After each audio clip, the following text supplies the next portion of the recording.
할렐루야. 아멘. 함께 하나님의 말씀 읽겠습니다. 로마서 16장 25절부터 27절까지 말씀입니다.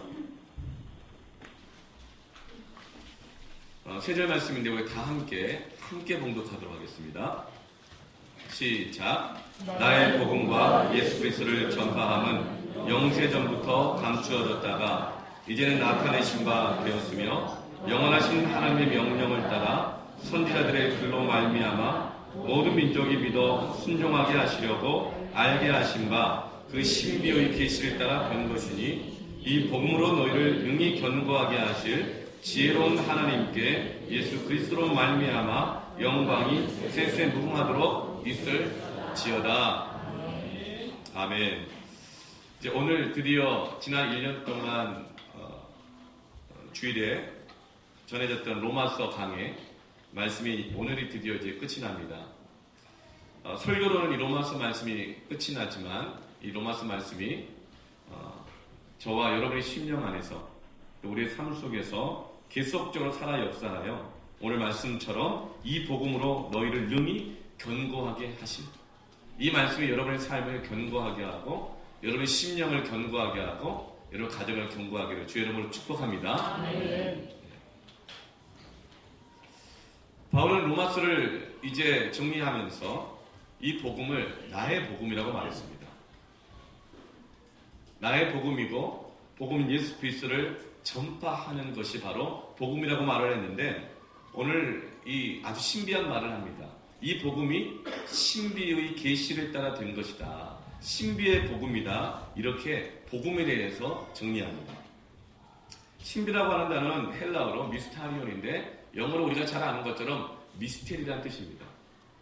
이 미스테리는 세상적으로는 자연의 법칙으로 이해되지 않는 어떤 현상이나 사건을 미스테리라고 하지만 성경적으로는 이해할 수 없는 사람의 생각이나 방법으로는 이해할 수는 없지만 하나님의 그 깊은 지혜와 하나님의 특별한 목적이 있는 것을 미스테리라고 말합니다. 복음은 그런 것입니다. 복음은 사람의 지혜나 사람의 생각으로 이해가 안 될 때가 많이 있습니다. 그런데 그 복음 안에 순종하게 되어지면 감추어져 있는 하나님의 목적과 뜻이 드러나는 것이 복음입니다. 이 복음을 경험하게 될 때에 우리의 모든 것이 견고해지게 되는 것입니다. 이 신비라는 단어는 같은 뜻으로 쓰여진 것이 비밀, 또 은밀함인데요. 이것은 이 신비라는 단어가 미스테리가 이 구약에 5번 나옵니다. 그리고 신약에 22번 나오는데 예수님이 2번 사용하시고 20번은 전부 다 바울이 사용합니다. 이 신비라는 단어를. 바울은 신비라는 단어로 이 복음을 많이 전했는데요. 정말 바울 그 자신이 신비로운 사람입니다. 이해가 되지 않는 사람입니다. 바울은 누군가요? 예수 믿는 사람들을 쫓아가서 돌로 치고 핍박했던 사람이 바울이잖아요. 교회를 무너뜨리려고 했던 사람이 바울입니다. 그런데 그런 사람이 어떻게 선교사가 되고 그런 사람이 오히려 어떻게 자기가 무너뜨리고자 했던 교회를 목숨을 바쳐가면서까지 교회를 세우는 사람으로 변화시키셨을까요? 바울은 선교사가 될 수 있는 어떤 스펙이나 인생의 경험이나 과거 인생 살아왔던 삶이나 조건이 전혀 없는 사람입니다. 그런데 그가 어떻게 선교사가 되고 교회를 세우는 사람이 되었으며 뿐만 아니라 오히려 그 많은 핍박 속에서도 순교의 자리까지 가면서 복음을 전하고 교회를 세우는 사람이 될 수 있었을까요? 바울 그 자신이야말로 정말 신비한 사람입니다. 갈라디아서 1장 11절부터 22절 말씀에 바울은 다시 한번 이 신비의 복음, 계시에 대해서 말합니다. 함께 읽겠습니다. 형제들아, 내가 너희에게 알게 하노니 내가 전한 복음은 사람의 뜻을 따라 된 것이 아니니라. 이는 내가 사람에게서 받은 것도 아니요 배운 것도 아니요 오직 예수 그리스도의 계시로 말미암은 것이다. 여기서 오직 예수 그리스도의 계시로 말미암은 것이다. 계시라고 하는 것은 사람의 이성으로 깨닫고 알 수 없고 오직 하나님이 드러내어 주셔야만 알 수 있는 이 비밀, 은밀한 것, 신비, 이것을 계시라고 말하며 이 계시가 곧 복음이라고 말합니다. 25절 말씀에 나의 복음과 예수 그리스도를 전파함은 영세 전부터 감추어졌다가, 이 복음은 감추어졌던 것입니다. 이 계시는 감추어졌던 것이고 사람이 열 수 없는 것이었는데 26절에 이제는 나타나신 바 되었으니, 이제는 알게 되었다는 거예요. 그것이 복음입니다. 그런데 이 복음이 어떻게 알게 된 것입니까? 내가 전한 복음은 사람의 뜻을 따라서 된 것이 아니라고 말합니다. 바울이 복음을 전하는 것은 사람이 시켜서 하는 것이 아니라는 거예요. 복음의 신비를 아는 사람은, 나의 복음을 가지고 있는 사람은 사람이 시켜서 하는 것이 아닙니다. 여러분, 혹시 이 주일에 예배 나오는 거 누가 시켜서 나옵니까? 아니면 목사님한테 눈도장 받으려고 오십니까? 그것은 나의 복음이 아닌 거예요. 아직 복음의 신비를 모르는 것입니다. 하나님의 뜻으로 여러분이 예배 가운데 나온 줄 믿습니다. 나의 뜻으로, 하나님의 뜻으로 나온 사람은 저마다 복음을 가지고 있는 사람들입니다. 또 이는 내가 사람에게서 받은 것도 아니요, 사람에게 뭘 받아가지고 복음을 전하는 것이 아니라는 거예요. 여러분, 교회 봉사를 월급 받으니까 합니까? 칭찬받고 인정받으면 합니까? 그것은 아직 나의 복음이 아니라는 거예요. 사람들이 인정해주면 하고, 인정해주지 않으면 내가 구태여 뭘 이런 것까지 해, 이런 말 들으려고 왜 하나? 세상에 나가서 내가 이 정도 열심히 하면 월급을 얼마를 받을 텐데 혹시 그 마음이 있습니까? 내 교회는 사람을 부려먹기만 해. 그런 마음이 있으니까 나의 복음이 아닌 거예요. 복음과 무관한 거예요. 뭘 받아서가 아니래요. 사람의 뜻으로 하는 것이 아니래요. 배운 것도 아니고 오직 예수 그리스도의 계시로 말미암은 것이다. 예수 그리스도의 복음. 복음이 내 안에 깨달아지고 복음을 통해서 하나님 앞에 내가 누구며 하나님이 나의 어떤 분인지를 알게 되어질 때에 우리가 예배를 드리고 그것이 우리가 봉사가 되고 섬김이 되는 줄로 믿습니다. 바울은 이 복음의 신비를 가지고 있었기 때문에 누가 시켜서도 아니고 뭘 받아서도 아니지만 땅끝까지 고난과 핍박 속에서도 신앙을 지키고 복음을 전할 수 있었던 것입니다. 이 복음이 누구의 복음이 아니라 나의 복음이 될 때에 내 안에서 하나님의 신비가 드러납니다. 하나님의 그 깊은 지혜, 나를 향한 계획, 뜻, 내 인생의 목적이 드러난 줄로 믿습니다. 그럼 복음은 설교를 들어서 끝내서는 안 됩니다. 나의 복음이 되어야 합니다. 매일마다 하나님의 말씀을 묵상해야 합니다. 큐티해야 합니다. 10월호가 나왔습니다. 나의 복음 되게 하십시오. 아멘. 30부에서 50부로, 50부에서 70부로 계속적으로 추가로 이렇게 주문하는데 이번에는 90부를 주문했다고 합니다. 조기 절판이 돼가지고. 네. 여러분, 나의 복음 되게 하십시오. 이 말씀이 나의 말씀이 되어질 때에 혼란하고 불안하고 두렵고 흔들리는 인생 속에서도 하나님이 나를 이 땅 가운데 보내신 목적을 깨닫고 오늘도 내가 직장 가는 이유를 깨닫고 오늘도 내가 가정 안에서 아버지가 무엇인지 어머니가 무엇인지 오늘 내가 교회에서 성도로 살아가는 것이 무엇인지 나의 복음을 깨닫기를 축복합니다. 복음은 내 것이 될 때 그 신비가 드러나게 됩니다. 그리고 갈라디아서 1장 11절에서 내가 전한 복음이라고 말합니다. 오늘 로마서 16장에서도 나의 복음과 예수 그리스도를 전파함은 영세 전부터 감추어졌다가 이제는 드러난다고 말합니다. 복음의 비밀과 신비 그 안에는 하루는 언제 드러납니까? 나의 복음이 될 때이고 그리고 이 복음을 전파할 때 드러나게 되는 것입니다. 복음이 전해지는 곳에 하나님의 신비가 드러나게 되고 내 신앙을 고백하는 그 자리에서 하나님의 뜻과 계획이 드러나게 되며 하나님의 그 목적이 견고하게 되는 것입니다. 만약 바울이 복음을 배우기만 했다면 그는 율법에 능한 자였죠. 구약을 다 외우는 사람이었습니다. 가말리엘이 수제자였어요. 그러나 그가 다메섹에서 예수 그리스도를 만나고 바나바를 통해서 또 여러 제자들을 통해서 하나님의 말씀을 자세히 풀어 배우며 깨닫게 되며 그가 자기의 복음으로 붙들게 되었을 때, 그리고 그가 가는 곳곳마다 많은 고난과 핍박 속에서도 복음을 전하였기에 그는 그를 부르신 부르심의 사명을 포기하지 않고 견고하게 땅끝까지 갈 수 있었던 것입니다. 복음은 감추어진 것이 드러나게 합니다. 시편에서 하나님의 말씀은 우슬초와 같다고 했습니다. 우슬초는 사람의 몸을 깨끗하게 목욕할 때 물을 담아서 씻어내는 것을 뜻합니다. 우리는 불안하면 주의 뜻이 무엇인지 잘 몰라 합니다. 열등감에 빠지면, 그리고 부정적인 말을 들으면 혼란스러워합니다.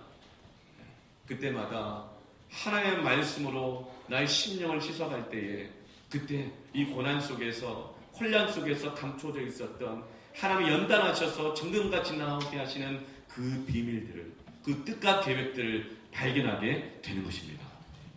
이것으로 복음이 하나님의 비밀이 드러나게 하고 우리를 견고하게 하는 것이에요. 여러분, 큐티하십시오. 날마다 말씀 묵상하십시오. 큐티라는 우슬초로 내 마음을 날마다 씻으십시오. 씻지 않으면 미워할 수밖에 없고, 씻지 않으면 혼란할 수밖에 없는 나의 심령을 가지고 살아가지 말고 날마다 큐티하십시오. 말씀을 묵상하십시오. 우리가 성경을 공부할 때 우리는 하나님의 신비를, 성경을 지식을 깨닫는 것만이 아니고 하나님의 뜻과 계획을 발견해 나가게 됩니다. 요즘 많은 분들이 기도하기를 원하고 또 성경을 더 공부하고 싶다고 하신 요청들이 있어요. 고민을 했어요. 1단계 양육이 진행되고 있고 매 새벽마다 그리고 또 큐티를 하고 있고, 그리고 2단계 양육이 이제 10월 말이면 진행될 것이고, 마지막 한 단계 양육이 이제 아마 내년부터 시작이 될 것 같은데, 언제 이 또 성경 공부 모임을 또 할 것인가? 하면 모이겠나? 여러 가지 고민을 많이 했어요. 네. 정말 바쁜 이 삶 속에서 어떻게 할 것인가 고민하다가 지난 한 주간 기도하는데 하나님의 지혜를 주셨어요. 순수 맑은 쌤을 큐티 본문이 있잖아요. 그런데 매 달마다 그 달마다 본문이 정해져 있어요. 이번 달은 에스라서와 느헤미야입니다. 그래. 지난달까지는 9월까지는 히브리서였잖아요. 좀 어려웠어요, 말씀이. 그래서 그런 요청이 더 있었던 것 같은데, 그래. 에스라서와 느헤미야서를 하면 이번 달에 시작할 때 에스라서와 느헤미야서에 대한 성경 개관 학교를 해야겠다. 그래서 에스라서가 왜 쓰여졌는지, 에스라서의 큰 내용이 뭔지, 주제가 뭔지, 당시 상황이 어떤지, 배경이 어떤지, 이것을 성경 개관 학교를 하면 매일마다 큐티할 때 말씀을 더 깊이 이해하고 깨달을 수가 있겠구나. 아멘. 그래서 큐티와 성경 공부가 하나로 가야 하겠다. 여러분, 성경 개관 학교를 할 때 열심히 들으십시오. 네. 그리고 이 말씀이 깊이가 더 깊어지길 바랍니다. 네.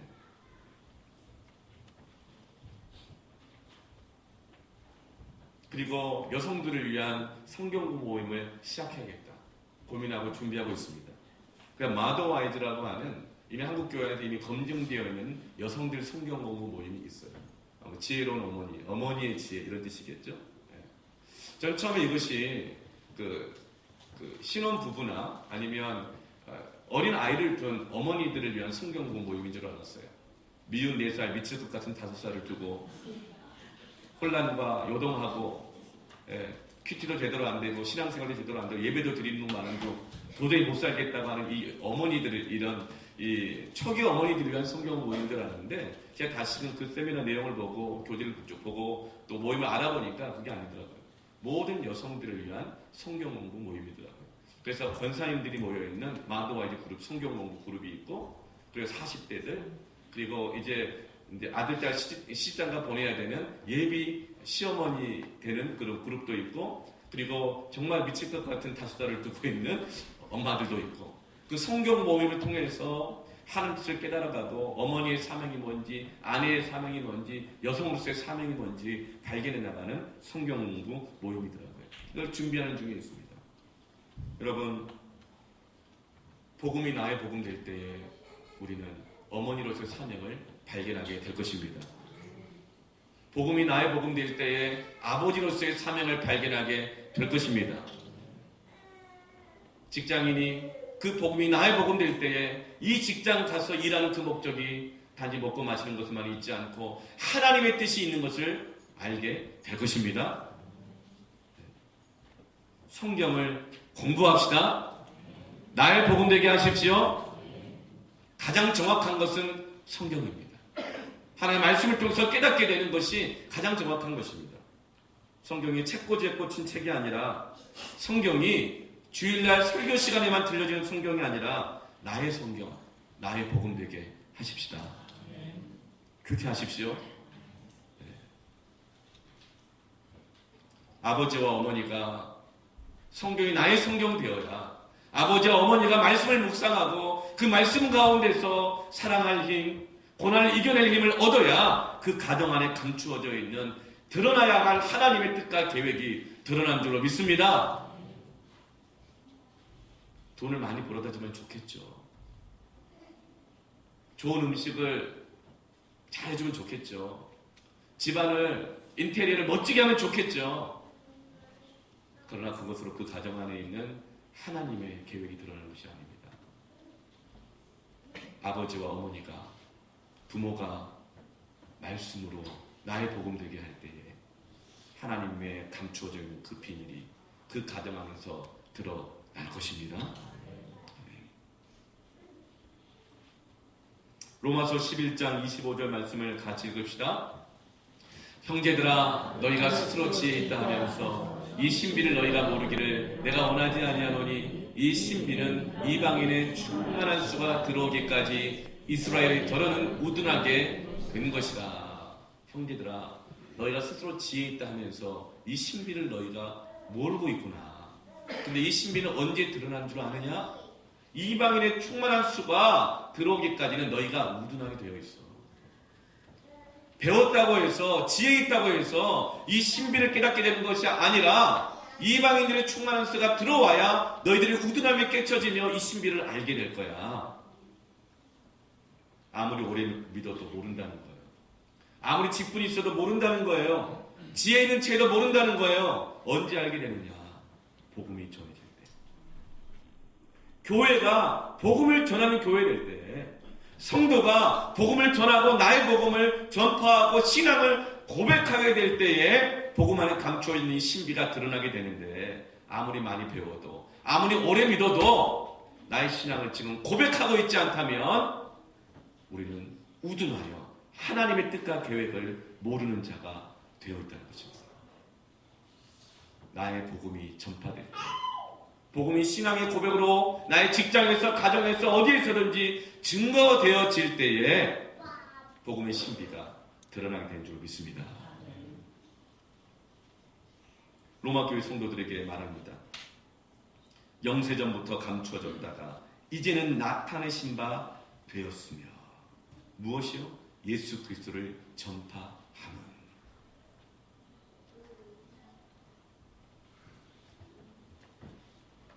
잃어버렸던 사람들이 돌아오는 구원의 역사가 교회 안에서 일어나기 시작할 때 사람들은 살아계신 하나님을 인식하게 됩니다. 잃어버린 영혼이 돌아오고 그들의 삶의 변화가 일어나는 것을 볼 때 복음이 능력이라는 것을 알게 되어집니다. 복음은 증거되어져야 합니다. 예배를 통해서 복음이 증거되어질 때에 그 말씀을 나의 말씀으로 붙드십시오. 새벽 기도를 통해서 고난과 염려와 근심으로 감추어져 있었던 하나님의 계획과 그 뜻들이 새벽 기도 가운데, 큐티 가운데, 말씀을 묵상하고 깨닫는 가운데 그 고난의 커튼이 젖혀지며 그 안에 감추어져 있었던 정금 같은 하나님의 뜻과 계획을 발견하게 될 것입니다. 바울은 그렇게 땅끝까지 고난을 뚫고 복음을 전할 수 있었기에 이 복음을 신비라고 말하는 것입니다. 이제 양육 1단계가 끝나면 10월 말에 양육 2단계가 시작되겠죠.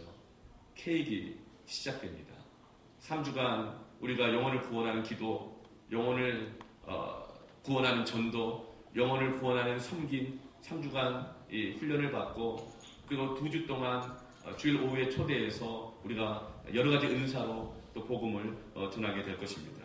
그리고 이 기간 동안 모든 패밀리가 VIP를 같이 품고 적어도 한 번 정도 노방전도 나가고 품었던 VIP를 찾아가고 복음을 전할 기회를 갖게 될 것입니다. 여러분, 이때 우리 교회 안에 하나님 주신 그 은밀한 비밀과 계획들이 드러나게 될 것입니다. 영혼들이 구원받는 역사가 일어날 때에 살아계신 하나님을 우리는 인식하게 되어지며 하나님 우리와 함께 하신다는 영적 담대함을 갖게 될 것입니다. 이것을 위해서 예행 연습을 좀 해야겠다, 이 마음이 들었어요. 그래서 10월 둘째 주에도 원래 매월 첫째 주가 통합 예배인데 10월 둘째 주에도 통합 예배를 드려야겠다. 통합 예배를 드리고 식사하고 나서 모든 성도들이 함께 우리 전도지를 들고 노방전도 한번 나가기로 제가 마음에 결심을 했습니다. 여러분 함께 순종하십시오. 사람의 뜻으로가 아니라, 뭘 받아서가 아니라 우리 함께 순종하셔서 그 가운데 있는 하나님의 놀라운 신비가 드러나는 은혜를 보기를 축복합니다. 전도는 여러분 축복입니다. 네.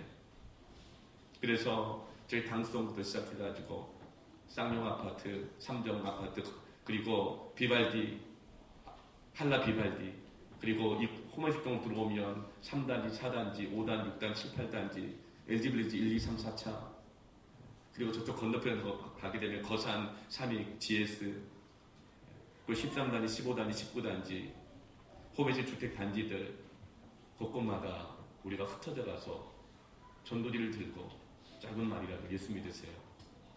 복음을 전할 때에 우리 심령 안에 감춰져 있었던 하나님의 그 은밀한 계획과 은혜들이 드러나게 될 줄 믿습니다.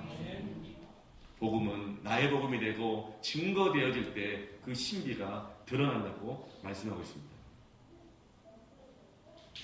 어떤 이는 하나님이 살아계시는지 모르겠다, 내가 왜 교회 가야 되는지 모르겠다, 신앙생활이 정말 나의 이 인생과 무슨 도움이 되느냐, 내 인생이 도움이 돼야 신앙생활인 거지, 이런 혼란들, 내 인생의 목적이 무엇인지 난 잘 모르겠다, 이렇게 말하는 분이 있습니다.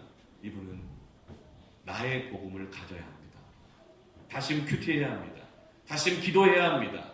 그리고 나의 복음을 증거하기 시작할 때, 직장에서 신앙의 고백으로 나타나기 시작할 때, 삶으로, 말로 복음을 전하기 시작할 때에 내 안에 잃어버렸던 은혜가 다시금 회복되어지고 내가 왜 이 땅을 살아가야 되는지 분명한 하나님의 뜻과 계획을 발견하게 될 것입니다.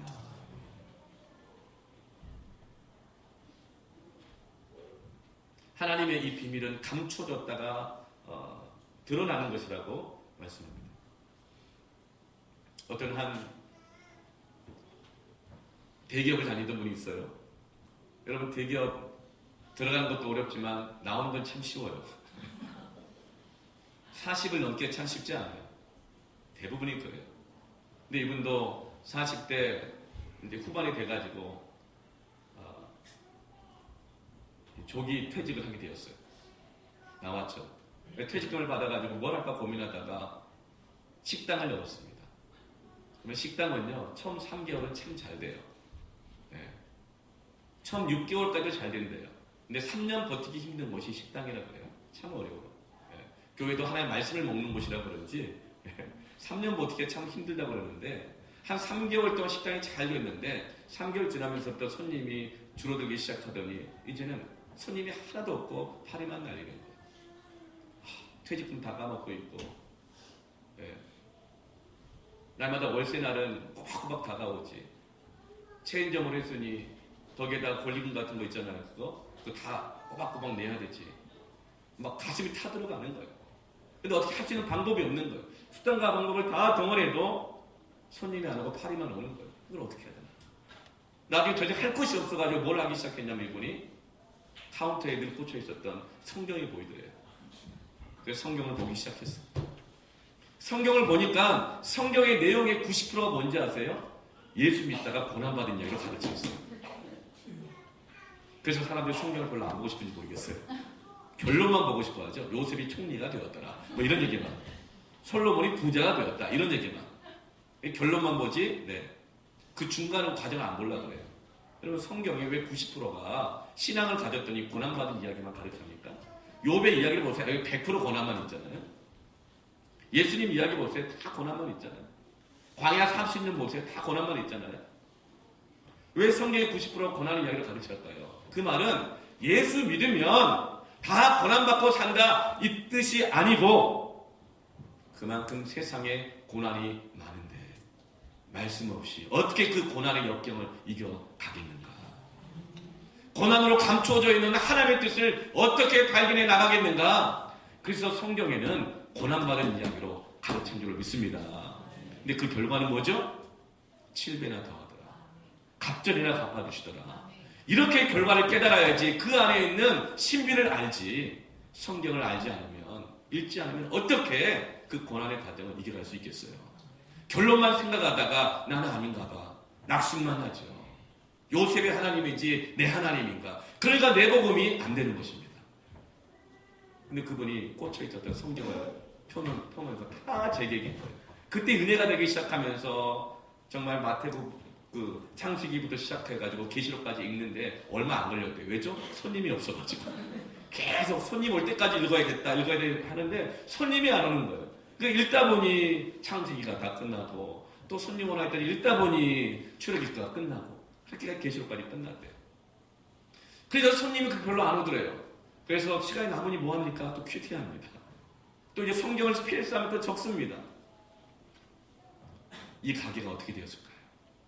만상을 생각합니다.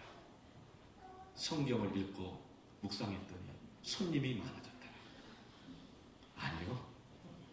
그 가게 문 닫았습니다. 근데 그 가게를 문 닫고 나서 이분이 뭐라고 고백한 줄 아세요? 나는 이 고난의 시기를 성경으로 이겨냈습니다. 나는 확신합니다. 이제 내가 무엇을 시작하든지 하나님이 나와 함께 하시고 이 성경처럼 고난을 이기게 하실 하나님이십니다. 로마서 말씀처럼 나는 뒤로 물러가서 멸망에 이를 자가 아니요 영혼을 구원할 자로 부름을 받은 믿음을 가진 자니라. 드디어 그 인생 안에 감춰져 있었던 하나님의 비밀들이 드러나기 시작하고 그는 그 길을 쫓아가게 되어지면서 큰 성공은 아니지만 먹고 살고 있고 자녀들 학교 보내고 있는 줄 믿으시기 바랍니다. 이렇게 하나님은 복음으로 하나님의 신비를 드러내게 하십니다. 주의 말씀은 내 발의 등이요 내 길의 빛이니이다. 이렇게 이 복음으로 너희를 능히 견고하게 하시는 하나님이십니다. 성경을 공부하십시오. 큐티하십시다. 기도하십시다. 그 과정을 통해 나의 복음 되게 하십시오. 그리고 이제 그 복음을 증언하십시오. 하나님 나에게 이 고난을 이렇게 이기게 하셨다고. 내가 죄와의 싸움을 이렇게 이기게 하셨다고. 내가 어떤 사람을 정말 사랑할 수 없었는데 이 복음이 나로 하여금 그 사람을 어떻게 사랑하게 했는지 이 복음을 증거하십시오. 그게 신앙 고백입니다. 그럴 때 그 관계의 갈등 안에 감추어져 있었던 하나님의 계획이 드러나게 됩니다. 그럴 때 그 고난 안에 감추어져 있었던 하나님의 신비가 드러나게 되는 것입니다. 이방인의 충만한 수가 돌아오기까지. 이방인의 충만한 수가 돌아오기까지 더러는 우둔하게 되어 있으나 복음이 전해지면 너희가 그 신비를 알게 될 것이다.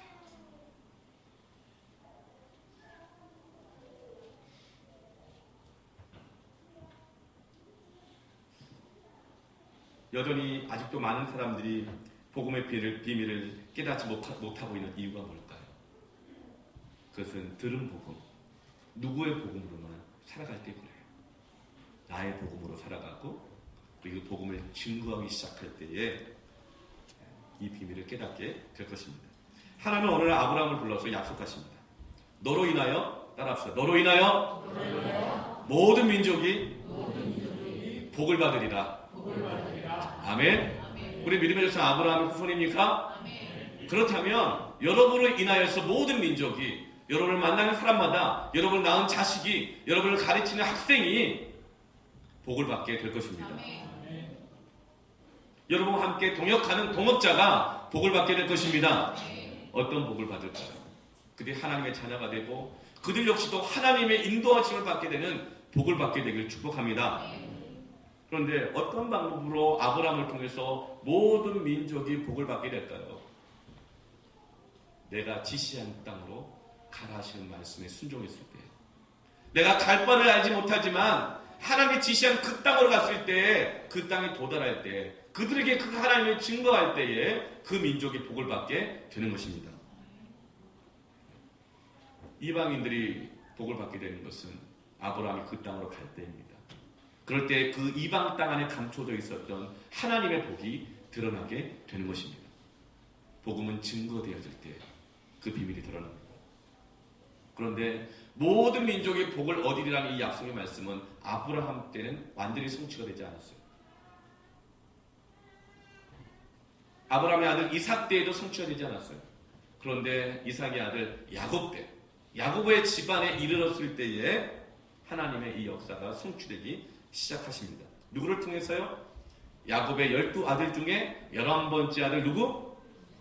요셉. 여러분의 자녀들이 다 요셉과 같이 되기를 축복합니다. 아멘. 그러니까 요셉이라는 이름을 참 많이 짓더라고요. 근데 요셉과 같이 되기를 축복합니다 하면 다 아멘 하는데, 요셉 같은 인생 살기를 축복합니다 하면 다 대답 안 하시잖아요. 아니까. 나의 복음이 아니라니까요. 아직. 네. 결론만 생각해서 그래요. 네. 하나님은 요셉을 이집트로 보내십니다. 요셉은요, 구약에 나타난 최초의 선교사입니다. 물론 아브라함도 가나안 땅을 보냄을 받았죠. 이삭도 거기 살죠. 야곱도 살죠. 그런데 교회가 파송한, 공동체가 파송한 최초의 선교사는 요셉입니다. 근데 요셉은 지금처럼 막 후원금 받고 앞에서 정말 나와서 합심기도 받고 그렇게 찬양받으면 너의 가는 길에 주의 영광이 있으니 찬양받고 파송받았던 사람이 아니에요.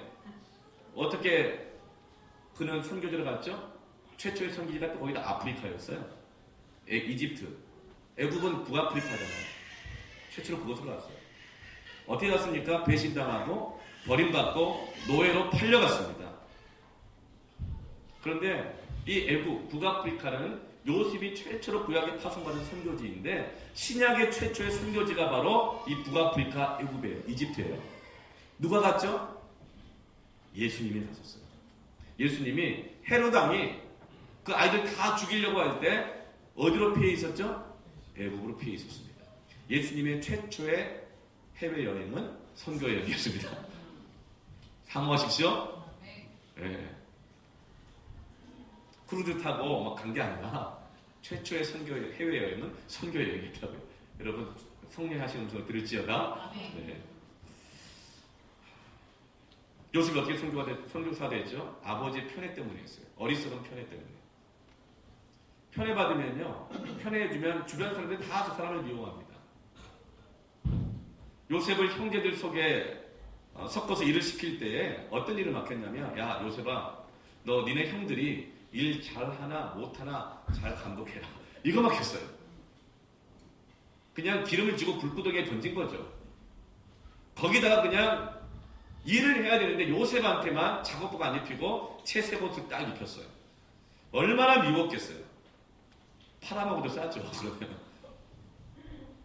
그리고 요셉은 먹고 자고 꿈만 꾸게 했습니다. 여러분 혹시 우리 주변에 그런 사람 있나요? 꿈만 꾸고 말은 잘하고 훈수 잘 넣고 손 하나 까딱 안 하는 사람, 자기 몸단장만 잘하는 사람, 그러면서 이건 누가 해야지, 저건 누가 해야 되지, 왜 일을 이렇게 해? 이렇게 말하는 사람이 있습니까? 하나님이 그를 사랑하시고 그에게 감추진 비밀이 드러나게 하시길 원하신다면 그를 곧 노예로 파실 것입니다. 노예로 파실 수 있어요. 여러분, 여러분의 자녀들이 채색옷 입고 몸단장만 하고 순수만 놓고 말만 잘하는 사람 되기를 원하지 않으시죠? 다 요셉같이 되기를 원하시죠? 그렇다면 하나님은 그를 노예로 파실 수 있습니다. 여러분 이 시대에 노예 같은 사람이 많잖아요. 비정규직, 계약직. 여러분 그러나 그 자리에서 나의 복음을 붙잡고 그 자리에서 나의 신앙을 고백하며 살아갈 때 거기에서 총리가 나오는 거예요. 계약직이라는 고난과 혼란의 상황에 감춰져 있는 하나님의 계획, 도무지 그 어떤 고난도 핍박도 감춰놓을 수 없는 그 하나님의 계획은 나의 복음이 될 때에 그 복음을 그 자리에서 고백하고 증언하며 살아갈 때 드러나게 될 것입니다. 그걸 말해주고 있는 거예요.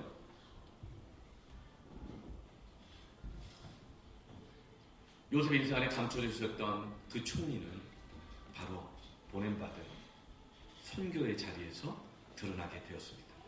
노예의 자리에서 드러나게 되었습니다. 어쩌면 하나님께서 이 시대에 88만 원 세대다, N4 세대다, 그런 세대로 우리 이 젊은이들을 훈련시키는 것은 그 안에서 나의 복음을 붙잡고 신앙을 고백하며 증거하며 살아갈 때 이들을 모든 민족의 복이 되는 세대가 되게 하시기 위한 하나님의 계획이라고 저는 믿습니다. 어렵고 힘들수록 노예 같은 삶인 것 같을수록 나의 복음을 붙잡고 말씀을 의지하고 기도하고 신앙 고백을 분명하게 하고 복음을 증거하며 살아갈 때에 그 무엇으로도 감춰놓을 수 없는 하나님의 뜻과 계획이 드러나게 될 것입니다. 바로 그가 애굽을 살렸던 요셉과 같은 총리가 될 줄로 저는 믿습니다. 현대 선교의 시작도 노예로 시작됐습니다. 예수님도 사실은 섬기는 종으로 오셨잖아요. 독일에 모라비안 공동체라고 있습니다. 이렇게 선교 좀 한다고 하는 분들은 다 알아요. 선교를 위해서 기도한다고 하는 분도 이 모라비안 공동체는 다 알아요. 근데 모라비안 공동체는 독일이 아니고 원래 체코에 있는 모라비아라는 동네에서 신앙생활을 했는데 당시 로만 카톨릭이 너무나 많이 핍박을 하는 거예요. 그 핍박을 피해서 모라비아 동네 예수 믿는 사람들이 독일로 도망갔어요. 독일에 누구에게 도망갔냐면 독일에 진젠도르프 백작이라고 있었는데 이 사람은 돈도 있고 권세도 있는데 신앙까지 좋았어요. 정말 신비한 사람이죠. 돈 많고 권세 있으면 신앙 좋기가 참 어려운데 신앙까지 좋았어요. 그래서 그 진젠도르프 백작의 영지에 들어가서 피해서 거기서 신앙생활을 진젠도르프 백작과 함께하게 됩니다. 그때가 1722년도였어요. 그들이 모여서 했던 게 뭘까요? 도망쳐 왔으니 할 게 뭐가 있겠어요? 낮에는 일하고 새벽부터 기도하고 낮에 일하고 오후에 모여서 성경 공부하고 이 모라비아 공동체가 가장 많이 헌신했던 것이 뭐냐면 노동과 기도와 성경이었어요. 일하고 기도하고 성경 보고 이 세 가지였습니다. 그래서 하루도 쉬지 않는 기도와 성경 공부 모임이 100년간 지속됐어요. 그리고 오늘날 존재하는 모든 선교단체들은 선교 역사들은 이 모라비안 공동체를 전부 다 그 근원으로 삼고 있습니다. 그들이 1722년에 모여서 그렇게 기도하고 성경을 읽고 일하며 오늘을 보내고 1726년에 어느 날 갑자기 각각의 성경 공부 그룹에서 그들이 모인 장소에서 동시다발적으로 성령이 임하셨습니다. 오순절 성령 강림 같은 사건이 역사가 일어났어요. 그러자 그들이 공동체가 모여서 결정합니다. 하나님의 계획을 깨닫게 된 것이죠. 우리가 여기까지 핍박 때문에 도망쳐 나왔는 줄 알았는데 예수 믿는 것이 이렇게 고난스러운 건 줄 알았는데 성령이 그들에게 임하자 그들이 깨달은 거예요. 우리를 이렇게 부르신 것은 우리로 하여금 모든 민족에게 복음을 전하게 하고자 하십니다. 그런데 우리 모라비안 공동체의 존재 목적은 선교다, 전도다 이렇게 선포했어요. 그리고 나서 1732년에 최초의 이 공동체에서 선교사를 파송하는데 서인도 제도에 있는 토마스라고 하는 섬으로 파송합니다. 왜 이곳으로 가느냐? 1461년부터 시작되었던 노예무역이 300년간 지속되고 있었는데 노예들을 모아서 사고 파는 그 노예들이 주로 사는 곳이 바로 토마스 섬이었어요. 근데 이 토마스 섬에는 아무나 못 들어가요. 노예가 아니면 못 들어가요. 그래서 이 토마스 섬에는 복음이 전해지지 않았던 것입니다. 그때 이 모라비아 공동체의 두 사람이 믿음의 결단을 합니다. 그릇을 만들어 파는 그릇 가게 사장님, 옹기장이 레오나르도 도바라는 사람이 헌신합니다. 그리고 목수의 직업을 가지고 있는 데이비드 리치만이라는 사람이 헌신합니다. 이 두 사람이 공동체 앞에서 이렇게 얘기합니다. 나를 토마스 섬의 노예로 팔아주십시오. 노예가 되는 방법 없이는 거기에 복음이 전해지지 않는다면 나를 노예로 파십시오. 그래서 이 두 사람은 토마스 섬에 노예로 들어갑니다. 노예로 들어가서 거기에서 그릇을 만들고 거기에서 못질을 하고 대패질을 하고 목수일을 하면서 그 노예들에게 복음을 전합니다. 그리고 수년간 수만 명이 복음을 듣고 예수를 믿고 세례를 주게 됩니다. 이 두 사람은 요셉처럼 노예로 팔려갔습니다. 그러나 그들은 선교사로 갑니다. 그리고 토마스 섬 안에 감춰져 있었던 노예의 삶으로 감춰져 있었던 하나님의 비밀이 드러나게 되는 것입니다. 1461년에 노예무역이 시작되었는데 300년 동안 거기에 복음이 전해지지 않았어요. 그런데 그 300년 사이에 어떤 사건이 있었습니까? 1517년 마틴 루터가 당시 교회가 너무나 타락해가지고 성직자 이렇게 타락해서 되겠는가? 교회가 이렇게 해서 타락해서 되겠는가? 95개조 반박문을 교회 문 앞에 붙이고 데모하고 성경을 번역해서 성경을 가르치고 종교 개혁이 나섰던 그 과정이 있었습니다. 그럼에도 불구하고 이 노예의 성에는 아무도 복음을 전하지 않았고 실제로 이 300년 동안 한 명의 선교사도 파송되지 않았습니다. 감춰져 있는 거예요. 오늘 로마서 25절 26절 말씀에 영세전부터 감추어졌다가 이제는 나타나신 바 되었는데 어떻게 나타나게 되었죠? 하나님의 명을 따라 선지자들의 글로 말미암아 모든 민족이 믿어 순종하게 하시려고 알게 하신 바. 아멘. 복음이 전해지지 않으면, 신앙의 고백의 현장에서 복음으로 전해지지 않으면 그 복음의 신비, 비밀, 하나님의 계획, 모든 민족이 주님께 돌아오게 하기를 원하는 그 뜻과 계획은 여전히 감추어져 있는 것입니다. 종교개혁 이후로 만인 제사장, 직업 소명, 모든 직업은 하나님이 주신 사명이기에 모든 직업은 동등하다. 100% 맞는 이야기죠? 그래서 교회 일은, 복음 전하는 일은 성직자만 하면 되는 거다. 나는 구두수 성공을 하면서 복음을 전하면 되고 이것 자체가 복음을 전하는 것이다. 난 열심히 가르치는 선생님으로 난 돈 많이 벌어가지고 그러면서 사람들은 저만 자기 직업으로 세상 가운데 나가기 시작했지만 복음을 증거하는 일이 교회에서 없어져 버렸어요. 그러게 300년이에요. 하나님께서 이 모라비아 사람들을 핍박 가운데 독일까지 옮기시고 거기서 기도로 성경을 공부하며 하나님의 부르신 목적을 알게 하신 것입니다. 여러분, 복음은 증거되어야 합니다. 그때 하나님 뜻과 계획이 드러납니다. 우리가 열심히 일하는 거 중요합니다. 열심히 공부하는 거 중요합니다. 그러나 그 안에 나의 복음이 없고 나의 복음을 증거하는 일이 없으면 우리가 세상에서 열심히 공부하고 일하고 돈 벌고 성공하고 살아가는 사람과 무슨 다를 바가 있겠습니까? 좀 더 윤리적으로 살아가고 세상을 좀 더 이롭게 할 사람들과 무슨 상관이 있습니까? 우린 정말 그것이 정말 복이라고 믿습니까? 하루에 약속하신 모든 민족이 너를 인하여 복을 얻으리라. 그 복이 과연 이 세상에서 썩어질 것으로 끝나는 좀 더 편안하고 잘 먹고 멋있게 살아가는 그 복밖에 안 되겠습니까? 이 복이 드러나려면 나의 복음을 증거해야 될 줄 믿습니다.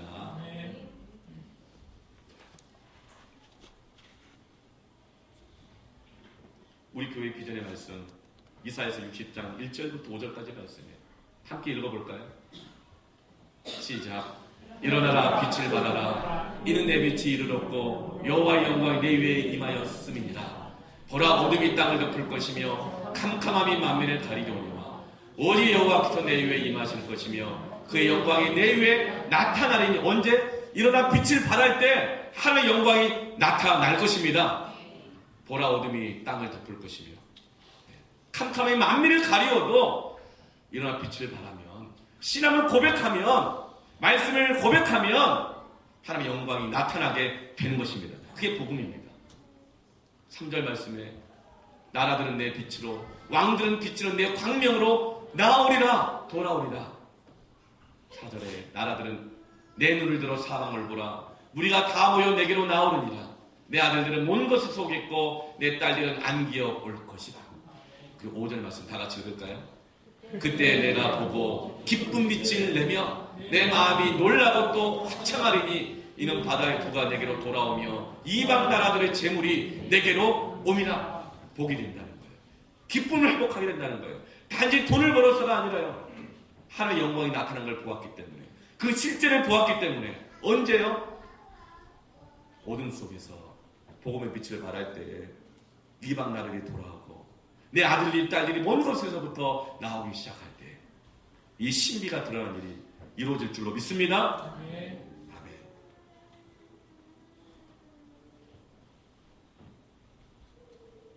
20여 년 전 일이에요.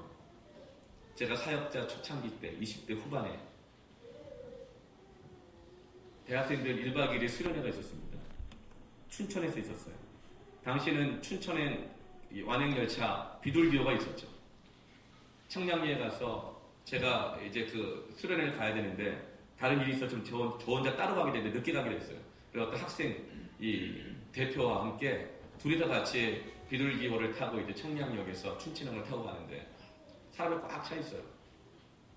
당시만 해도 어디 막 놀러 가고 그러면 귀찮게 기타를 치고 계란 까먹고 사이다 먹고 막 이랬어요. 줄 까주고 노래 부르고 게임하고 막 이래요. 시끄럽고 그리고 다 입석이다 보니까 자리가 꽉 차 있어요. 시끄럽고 막 그랬어요. 그때 늦가을이었는데 그 자리가 꽉 차 있는데 유일하게 자리가 하나 딱 비어 있는 거예요. 그래서 이제 서로 양보했죠.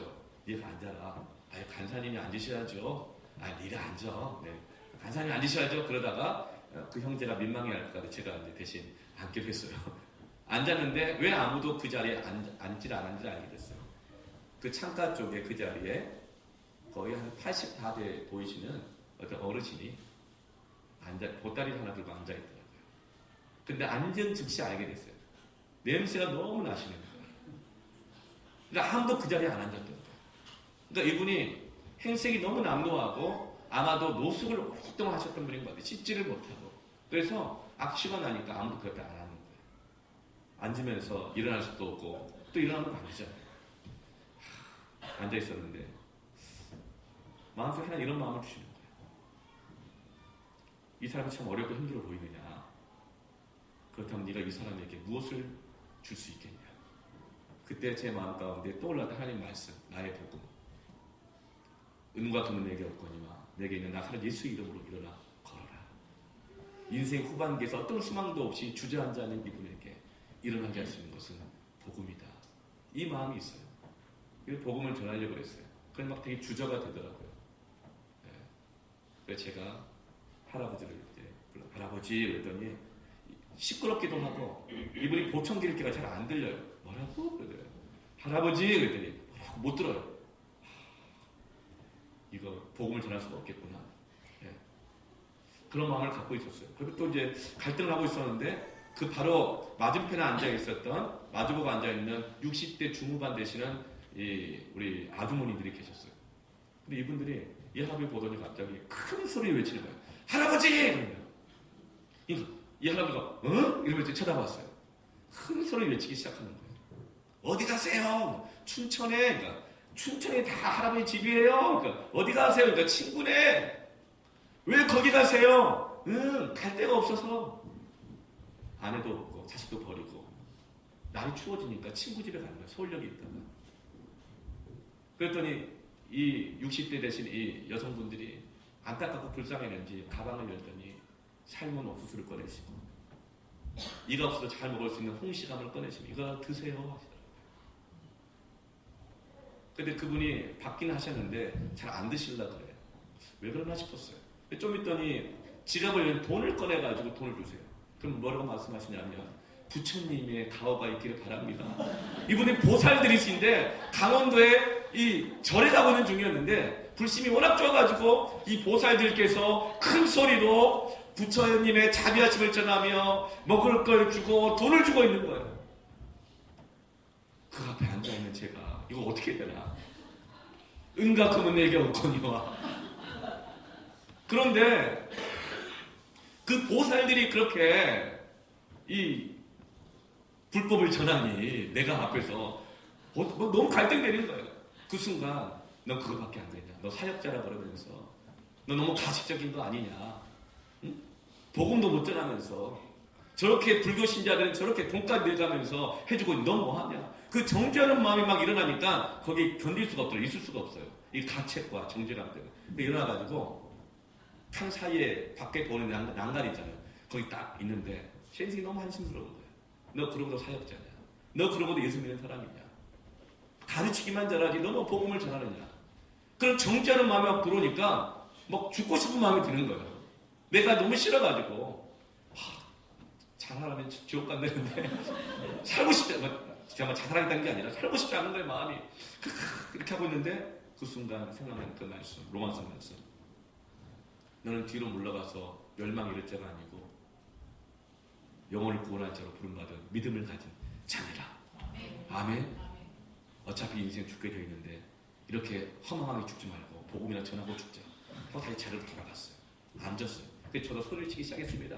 할아버지! 그러니까 할아버지! 어디 가세요? 춘천! 춘천 어디요? 친구 집에. 얘기했어요. 집이 없으시군요. 근데 할아버지, 사람은 다 할아버지 버려도요. 하나님은 할아버지 안 버리세요. 사람의 인생은 그 순서가 있어도 가는 건 순서 없다 하지만 분명히 정해진 것은 죽은 후에는 심판이 있고 천국과 지옥이 있는데 이 인생에서 겪었던 수많은 고통과 어려움이 있지만 하나님께서 할아버지 예수 믿으시면 천국에서 장막을 입혀주시고 눈물을 씻겨주시고 고통 엮여주시고 할아버지 함께 하십니다. 예수 믿으세요. 그렇게 제가 막 소리를 쳤어요.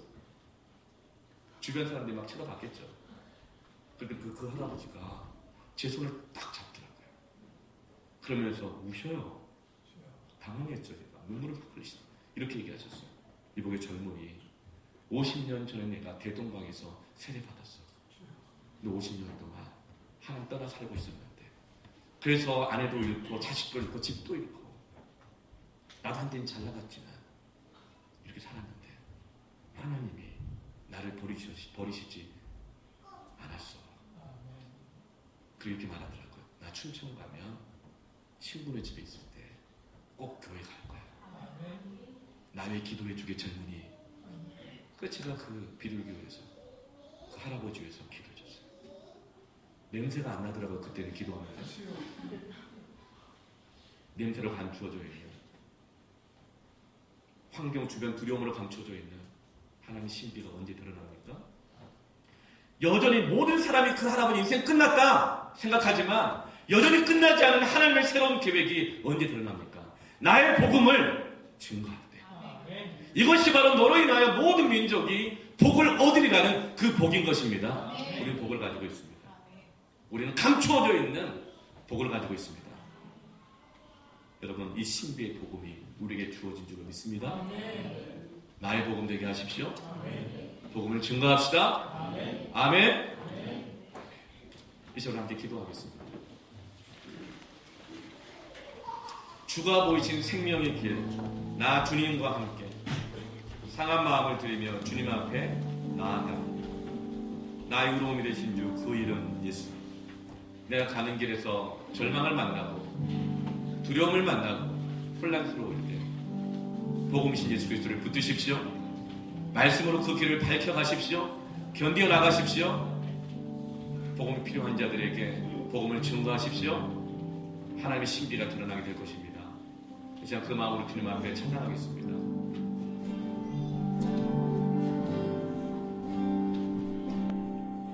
주가 보이신